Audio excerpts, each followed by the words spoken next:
আসসালামু আলাইকুম। ভারতে একটি নতুন বিতর্ক। নরেন্দ্র মোদী মুসলমানদেরকে উদ্দেশ্য করে কংগ্রেসকে জড়িয়ে যে বক্তব্য দিয়েছে তাতে বিরোধী মহলে ব্যাপক প্রতিক্রিয়া তৈরি হয়েছে। হাজার হাজার নাগরিক নির্বাচন কমিশনে চিঠি দিয়েছে, কিন্তু নির্বাচন কমিশন নির্বিকার। সে কারণে ভারতেও নির্বাচন কমিশন রীতিমতো প্রশ্নবিদ্ধ হয়েছে।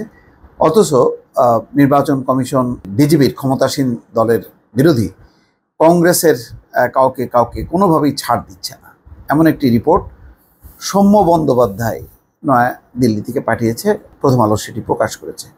এখানে বলা হচ্ছে, ভারতের হাজার হাজার নাগরিক নির্বাচন কমিশনকে চিঠি লিখে জানিয়েছেন প্রধানমন্ত্রী নরেন্দ্র মোদী কংগ্রেস ও মুসলমানদের নিয়ে নির্বাচনী সভায় যা বলেছেন তা ভয়ঙ্কর। ভারতীয় মুসলমানদের প্রধানমন্ত্রী সরাসরি আক্রমণ করেছেন। কমিশন ব্যবস্থা না নিলে তার সংস্থার বিশ্বাসযোগ্যতা ও স্বশাসনের চরিত্রকে প্রশ্নের মুখে দাঁড় করাবে।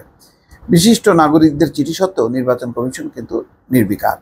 প্রধানমন্ত্রীর বক্তব্য আদর্শ নির্বাচনী আচরণবিধি ভঙ্গ, রাজনৈতিক দল ও নাগরিক সমাজের দাবি নিয়ে একটি মন্তব্য তারা করেনি।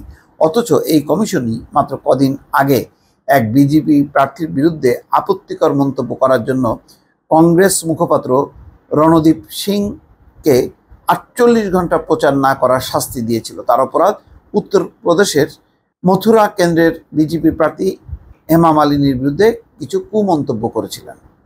গত রোববার রাজস্থান রাজ্যের বাঁশবাড়া ও পরদিন গতকাল সোমবার উত্তরপ্রদেশের আলিগড়ের নির্বাচনী জনসভায় প্রধানমন্ত্রী মোদী কংগ্রেসকে আক্রমণ করে বলেন, ক্ষমতায় এলে তারা মানুষের ধন সম্পত্তি দখল করে মুসলমানদের মধ্যে বিলিবাটোয়ারা করে দেবে। কথা তারা তাদের নির্বাচনী ইশতেহারেও জানিয়ে দিয়েছে। এইটা কংগ্রেসের বিরুদ্ধে মোদির অভিযোগ। পরপর দুটি জনসভায় মোদি আরও বলেছেন, তারা যখন ক্ষমতায় ছিল তখন প্রধানমন্ত্রী মনমোহন সিংও তার সরকারের এই ধরনের অভিপ্রায়ের কথা বলেছিলেন।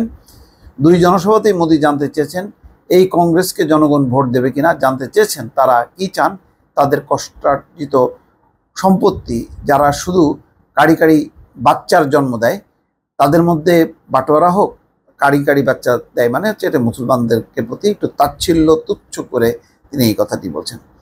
তাদের সম্পদের মালিক হোক অনুপ্রবেশকারীরা, অর্থাৎ মুসলমানদেরকে এক ধরনের অনুপ্রবেশকারী হিসেবেও তিনি এটি উল্লেখ করছেন। নির্বাচন কমিশনের কাছে গতকাল সোমবার দুটি আবেদন পৌঁছেছে। একটি সংবিধানের প্রতি শ্রদ্ধাশীল নাগরিক সমাজের পক্ষে, তাতে সই করেছেন 2209 বিশিষ্ট নাগরিক। ইসিকে অবিলম্বে ব্যবস্থা গ্রহণ করতে বলে তারা জানিয়েছেন। যে ভাষায় মোদি কথা বলেছেন তাতে বিশ্বের কাছে গণতন্ত্রের ধাত্রী মর্যাদা হানি হয়েছে ভয়ঙ্করভাবে। দ্বিতীয় আবেদন পাঠিয়েছে সংবিধান বাঁচাও নাগরিক অভিযান নামের আরেকটি সংগঠন, তাতে সই করেছেন 17,400 মানুষ। সেই আবেদনে বলা হয়েছে, এই মন্তব্যের মধ্য দিয়ে প্রধানমন্ত্রী আদর্শ নির্বাচনী আচরণবিধি ভঙ্গের পাশাপাশি 1991 সালের জনপ্রতিনিধিত্ব আইনও ভঙ্গ করেছেন। কারণ ওই মন্তব্যের মধ্য দিয়ে প্রধানমন্ত্রী শুধু সাম্প্রদায়িকতাকেই উস্কে দেননি, মুসলমানদের বিরুদ্ধে হিন্দুদের ঘৃণাও বাড়িয়ে দিয়েছে। তো এই হলো অবস্থা। চরম বিতর্ক চলছে ভারত জুড়ে। নরেন্দ্র মোদী প্রথম ধাপের যে নির্বাচন, সেই নির্বাচনটি হবার পর যেমন পশ্চিমবঙ্গে তৃণমূল কংগ্রেস বিজয় মিছিল বের করেছে, প্রথম ধাপের ফলাফলের যেই আভাস তারা পেয়েছে সেটা খুব মনোপুত হয়নি। এই কারণে অনেকটা এখন বাকি ধাপের নির্বাচনে যাতে মানুষ বিজেপিকে ভোট দেয়, সেই কারণে হিন্দু ভোট ব্যাংককে লক্ষ্য করে তাদেরকে এক ধরনের উজ্জীবিত করা, উস্কানি দেয়া। কিন্তু আলটিমেটলি নির্বাচনের পর এর প্রভাব তো থাকবে। বিভিন্ন ঘটনায় যদি দাঙ্গা হাঙ্গামা যেগুলি ঘটছে, এবং মোদির আমলে বিজেপি শাসিত রাজ্যে সংখ্যালঘুদের অবস্থা খুবই সঙ্গীন বলে অনেকে মন্তব্য করেন। আর স্বয়ং প্রধানমন্ত্রী যখন যদি এই কথা বলেন, তাহলে সেখানে সাম্প্রদায়িক পরিস্থিতি আরও যে অবনতি হবে, এই ব্যাপারটা নিয়েই ভারতের নাগরিক সমাজ উদ্বিগ্ন। দর্শক, ভালো থাকবেন। আল্লাহ হাফেজ।